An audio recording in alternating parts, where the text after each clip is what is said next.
my lovely friends, it's Margaret, and it is time to talk about Julie and the Phantoms. You knew it was coming, guys. You knew I had to do a Julie and the Phantoms video. You knew it. I am going to be matching Julie and the Phantoms songs to books. That's what we're doing. I am going to talk about the song and what it makes me feel, what kind of books I think match with it. I'm really excited. I have been waiting to do this for a while. I just haven't had time or space on my channel for it. I also am at some point going to be doing the Julie and the Phantoms tag that was created. However, I didn't want that to influence what I did here. I apologize to all of my northern friends for being here in a tank top in the middle of November, but it is still too hot to exist in Florida. And we've also reached the point where my parents don't understand that it can be cool outside and still be boiling inside. Because it's real nice outside if you go outside. But I am inside the house, we still need the AC. So the way this is going to go, there are a lot of songs on that album. There's like 10 or 13 or 12, something around that number.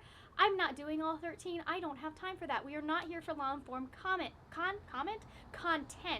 right now because it is November. I'm doing NaNoWriMo. So I am just matching books to the main 5 songs that Julie sings with the boys. If you want to see me match books to the other songs, then like the video and comment down below asking for part 2. If I can get, I don't know, a certain number of people, I'll decide it arbitrarily as I'm editing this video, a certain number of people to request that I do this, I will do it. I will do it. It'll probably only be like 3 because I want to do it anyway. Gotta get that watch time in, guys. We just gotta. I want to retire from normal life and be able to be a YouTuber full time. I will have all of the songs linked down in the description box, so if you've never heard of Julie and the Phantoms before and you want to like listen to the music, but also get some book recommendations, you can find those songs and you can listen to them as you are reading the books that I'm recommending you, or however you want to do that. Like they'll be linked in the description box, all of the songs that I am mentioning in this video. So without further ado, here are the books that I think match the songs in Julie and the Phantom. Alright, so the first song that Julie sings with the boys is obviously Bright. Bright kind of just gives me this vibe about 2 people who find each other, and they each have something the other needs. They're both kind of on this one last chance type thing. There's risk involved in what they're trying to do. Those are the kind of books that Bright makes me think of. So the first book that I want to recommend is a book with a lot of risk. It's about a really intense relationship between 2 people, and I love it. It's one of my favorites. It's one of the few that has almost made me cry. There are actually a couple of those on here. So that book is The Scorpio Races by Maggie Stiefvater. This follows Puck and Sean. They're in this little island off the coast of, it seems like Scotland or Ireland or something like that, somewhere over in the UK area-ish. Maybe it's up in Canada. I don't really know. It is fictional, but they live by the Scorpio Sea, and in the Scorpio Sea there are man-eating horses, water horses, that will come out of the water and they will eat you starting in November. That's when they come up onto the shore. Every November, because boys are boys, there's this race.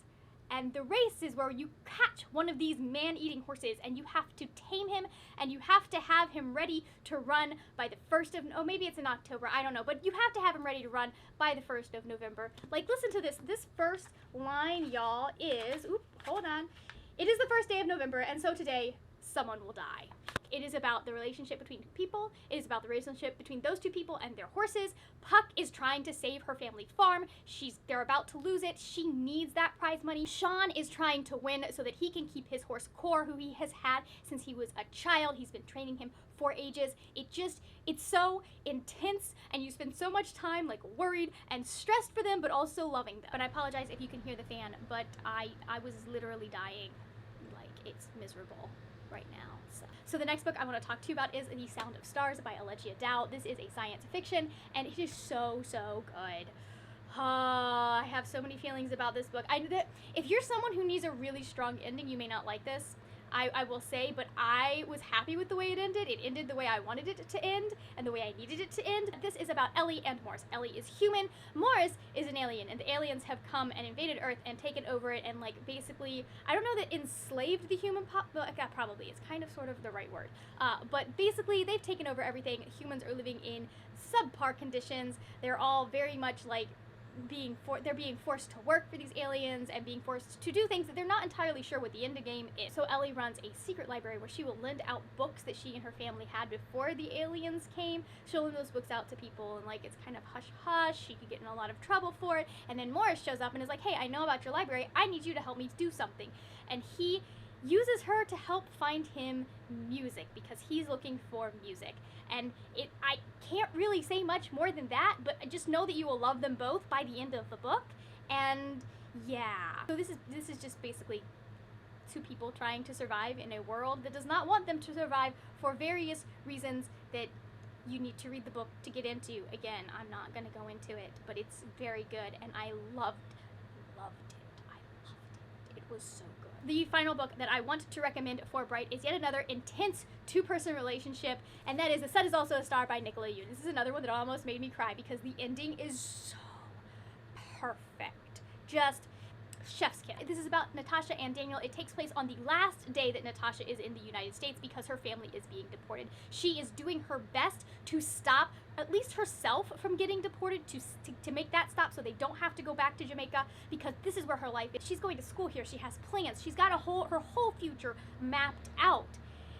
But her father has kind of messed things up for them, and they are in the process of being sent back to Jamaica. Daniel is grappling with the fact that he doesn't want to be who his parents want him to be. They're very set on him being a doctor or a lawyer and going to like Harvard or something, and he just wants to be a poet. He just wants to write. So they meet on this last day that Natasha has and strike up a conversation, and he finds out that Natasha doesn't believe in love.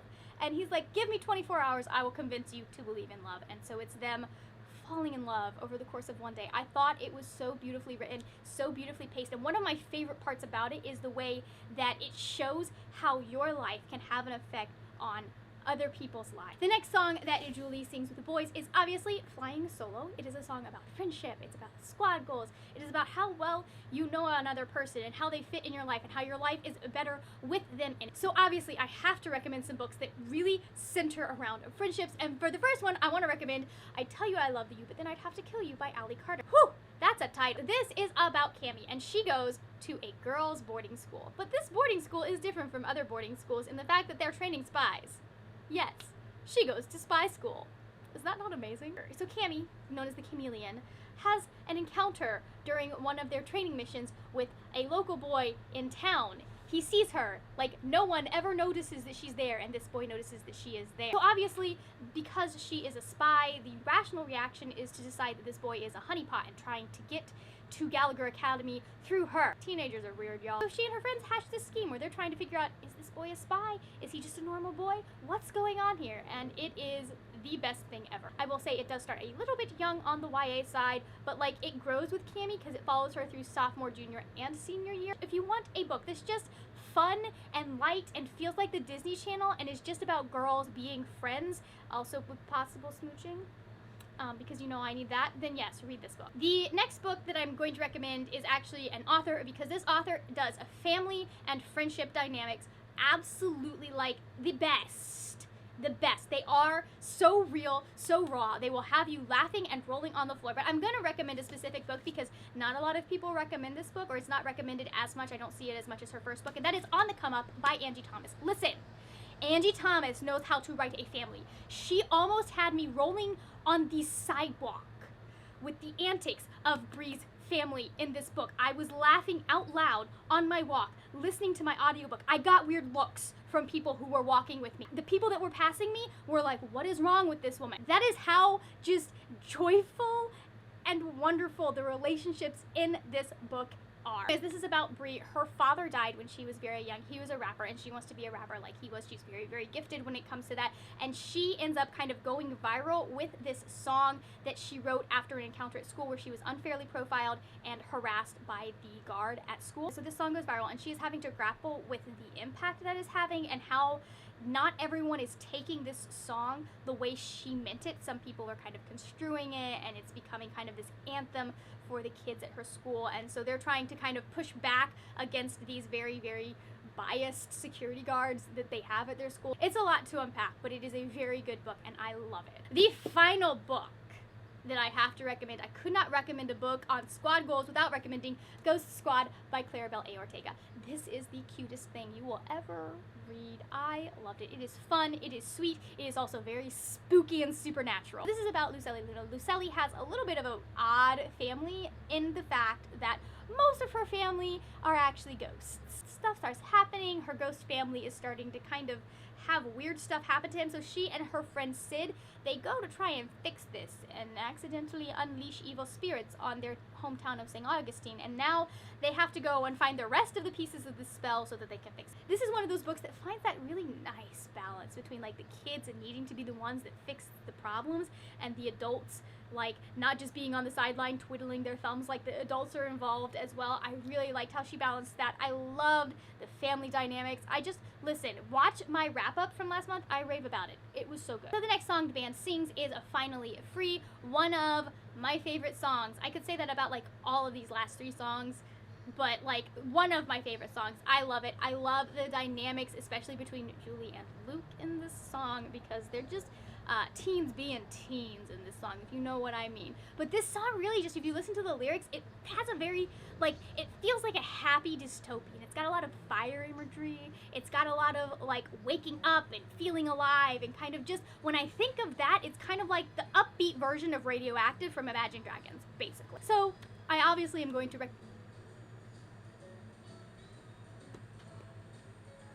What is happening? Oh my god, it's the ice cream truck. I hate them. Ice cream truck interruption aside, obviously I am going to be recommending y'all some dystopians. I specifically dug back about some to find some that aren't talked about because they're either older or they're not as popular, or, well, you'll see in a minute. But the first one I want to recommend is The Darkest Minds by Alexandra Bracken. So this is about a world where all of the kids got sick. Most of them died, and the ones that survived ended up with powers. The adults were not all that cool with their kids having these various powers. Like, they have everything from being really, really super smart or really good with numbers and being able to see all of that stuff to, like, actually being able to hurt people with your mind. They're separated by, like, a color code. I think it's yellow, green, blue, orange, and red. I think it's that. I'm not entirely sure. I wasn't really paying attention. I just know the main character. Well, I won't say that's a spoiler. Never mind. Basically, the kids were classified, and then they were sent to these camps where they are basically just kept from using their powers. They're forced to work, not great conditions. And so Ruby has been pretending to be one of the less dangerous kids, when it turns out that she actually is kind of dangerous. And they find that out, and so she has to go on the run, and while she's on the run, she meets a whole bunch of other people that I love absolutely, and they are the best. These are my children, and they are the only children I will ever have. I say that about so many fictional characters, but like, I love these kids. I love this story. It is such an, it's like X-Men meets the Hunger Games almost, but not quite. The next one I want to recommend is a classic, like one of the first dystopians that was ever written for the YA genre. That is Uglies by Scott Westerfeld. This follows Tali Youngblood, and Tali is an ugly. In this world, you are considered ugly until you turn 16 and can get an operation, that's the word, an operation that turns you pretty. Tali has been waiting her whole life to get this operation that turns her pretty. But then she meets Shay, and Shay has other ideas about how she wants to live her life and what she wants to do, and being pretty is not something that Shay wants. So when she runs away, Tali gets drawn into all of the shenanigans that Shay has been brought into. They kind of hold her operation over her head and say, like, if you want to be a pretty, then you need to follow Shay and find all of the rebels that Shay has gone to join, because she wants to live a life outside of this kind of ugly pretty dynamic that's going on. It is really, really good. I was mad at this series for the longest time, but then I read extras and I forgave Scott Westerfeld for breaking my heart at the end of the 3rd book. I realized who the story was really about. Anyways, fantastic series. Really, really dark in places, but oh, it's so good. Okay, I could not talk about dystopians without talking about The 100. This is the 4th book. I do not have the 1st or the 2nd book. I do have the 3rd book, but it doesn't have Bellamy on the cover, so I obviously was not holding that one up because Bellamy deserves better. Anyways, this is one that if you had talked to me 6 months ago, I would have said the show is better than the book, but then the show just absolutely failed to stick the landing on the final season.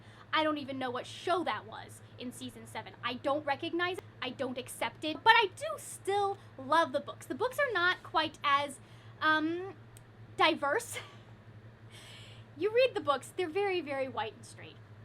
And that is not the way the show went, and I think that there are a lot of storylines that are stronger in the show, especially since the only characters from the books that actually make it to the show are like Bellamy, Clark, and Octavia. Why Finn is on all of these covers when he does not exist in this book, I don't know. It offends me. The basic story is starts out with Clark. She's living on the Ark, which is a space station that is circling Earth. That's where humanity kind of retreated, went to live when the nuclear apocalypse happened on Earth. Now, it's been a certain amount of years. I'm not entirely sure. They're different in the show and in the book, but it's been a certain amount of years and things are starting to break down in space. So their only option is to just kind of go back to Earth. They end up sending this group of criminals. It's 100 teens who have been convicted of crimes on the Ark, but they have not been spaced because they don't space kids until they are 18 and they can reevaluate their case, yada, yada, yada. If you're an adult, sucks to be you. But if you're a teen, you get to live in confinement for the rest of your life until you turn 18, and then maybe they'll space you and maybe they won't.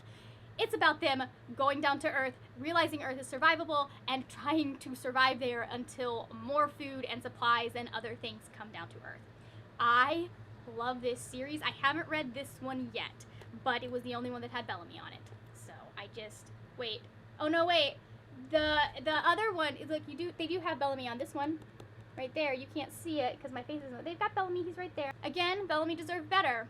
And I don't know why the choices that were made, but they were terrible choices. So next song we need to match books to is The Edge of Great. This is a song about resilience. It is a song about breaking away from your past, forging a new path for yourself, and discovering more about yourself. So I have some fun recommendations. I'm so happy that I have this one right here. So the first thing that I have to recommend anytime we are talking about dealing with your past and kind of like trying to build a better future for yourself, I gotta recommend Fullmetal Alchemist by Hiromu Arakawa.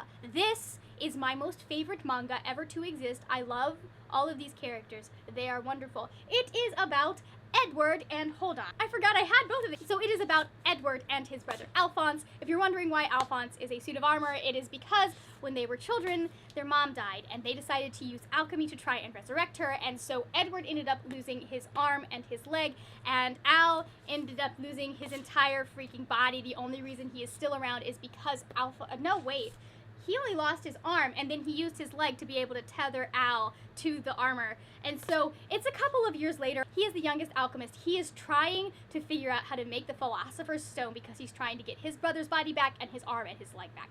This is such a good series.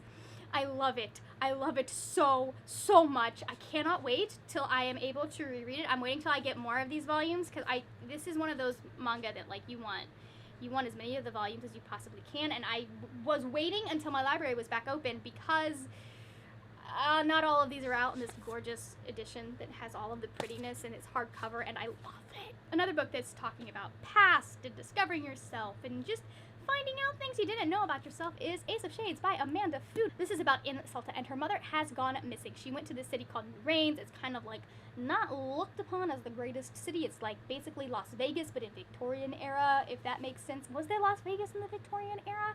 I'm not entirely sure, but that's kind of what it's based on, is like kind of this weird amalgamation of the Victorian era and a modern Las Vegas. And so In has this letter from her mom that says, if you cannot find me, go looking for this guy named Levi. He will know what to do. He will be able to help you find me. She gets there. Levi's like, I don't know who the heck you're looking for. I have never met your mother in my life. What's going on? Levi has, however, gotten himself into a little bit of financial trouble, so he agrees to help and look for her mother so that she can help him out. Like, she's going to pay him. And so he needs money. And that's what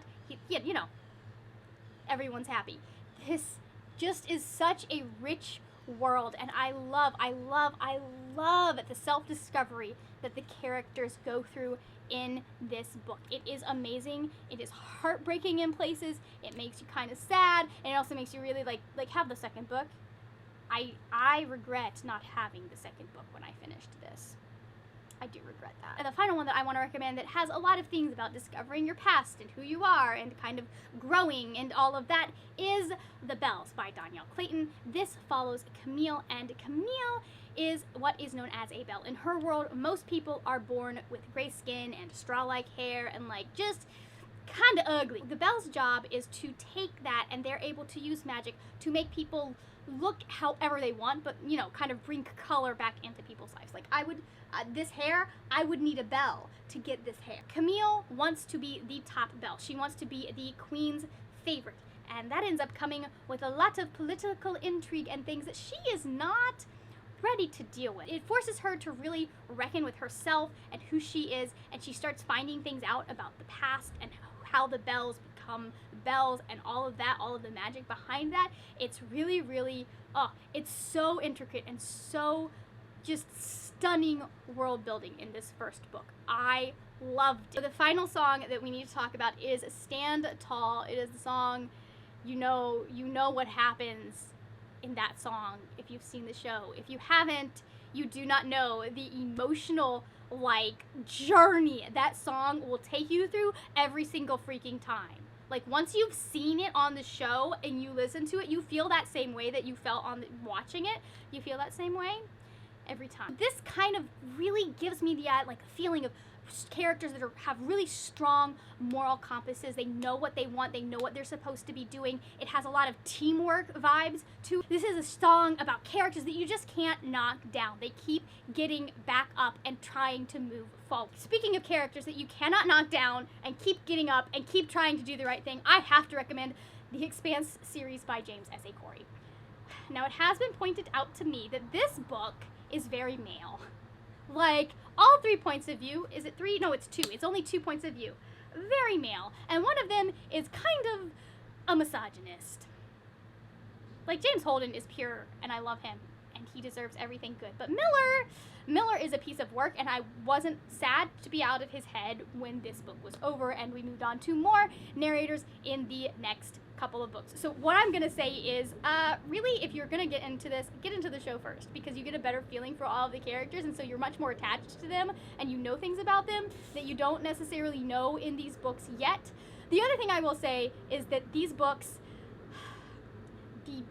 the authors definitely sat down after this one and realized that they didn't have a lot of female characters, and they went and actually did their best to fix it, at least in the next 2 books that I have read, and I believe in the 4th book as well. They are very, very good at making sure that there is at least good. Even when we only have like 1 female character in this, they're very good about making sure that there is good female representation. There are other aspects to Naomi, who is my new favorite character. There are other aspects to Naomi that I cannot speak on, but I do feel like she represents women just in general really well, and I was really, really happy to have her as a character and to have her in the narrative. I wish she had a stronger narrative, and part of the reason why I like the show better is that she has a stronger narrative in the show. You have no idea what this is about. I just realized I haven't talked about this is so, oh my god, this is so hard to explain. So there are 2 plot lines. You've got one that's like this crew of 4 people, 5 people, I can't entirely remember, but it's Jem and Naomi, and those are the only ones that really matter. Anyways, it's the crew of this ship that has been blown up, what's remaining of them, trying to get justice for this ship that they believe has been attacked by Mars. Oh, by the way, Earth and Mars are kind of in this standstill battle. And then you also have the Belt, and Miller is a belter. He has been living on Ceres, which I believe is one of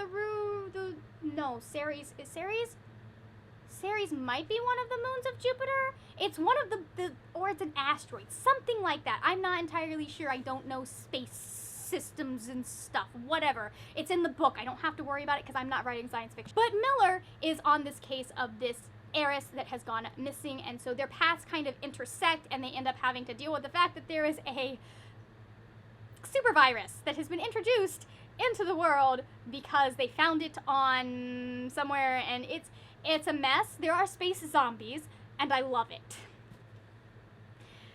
It's kind of funny how easily you can get me with anything with zombies. I love these characters. I love how just happy they make me. I love especially how accessible this is as a sci-fi. This is the sci-fi that made me realize that part of the reason that I have problems sometimes with sci-fi is because I'm reading older sci-fi, that it just isn't, it's not as well written, or it doesn't meet the standards of what I expect. This is very action oriented. This does not spend a lot of, like, the world building is fantastic, but it doesn't spend a lot of time on the technical stuff, or it doesn't expend an excessive amount of time on the technical stuff. So it's a lot about the characters, a lot about the story, and everything that is in there builds toward character or story. It's there because it's necessary. It's not there because the author put it in their story Bible, and they didn't want that information to go to waste. Speaking of strong female characters and female representation and all of that, I have to recommend Trail of Lightning by Rebecca Roanhorse. This is a dystopian sci-fi type thing. The world has been taken over by a giant flood. The only thing that really exists is the Navajo Nation, which has been protected because the Navajo gods have come back, and they are kind of wreaking havoc on the world, but they also saved them from this giant flood that basically wiped out so much of the rest of the world. This is about Maggie Hosky. Maggie is one of those characters that, like, when people think they're writing the strong female character, this is what they're aiming for. They're aiming for this very dynamic, very flawed, very tough character, very belligerent character, and they always fall flat because it's just basically a dude with boobs. This is definitely, oh man, one of the best strong female characters I have ever read in fiction. I love her. She can be abrasive at times. She does not let people boss her around. I love her. So Maggie is a monster hunter, and in this novel she's having to deal with the fact that something is happening with the monsters that she usually hunts. She's discovering, she's like, this is not right. So she kind of goes on this quest to figure out what's going on. Why are these really, really bad monsters showing up? And she gets dragged into the shenanigans of these Navajo deities or legends. It's kind of like some of them are one and some of them are the other. I'm not entirely sure. I just loved how Rebecca Roanhorse took a world that I really don't know much about, and she made it into this fantastic story. It is so good. I love it. Can I say that anymore? It also has Kai, who is the sweetest bean. I love him. I love him.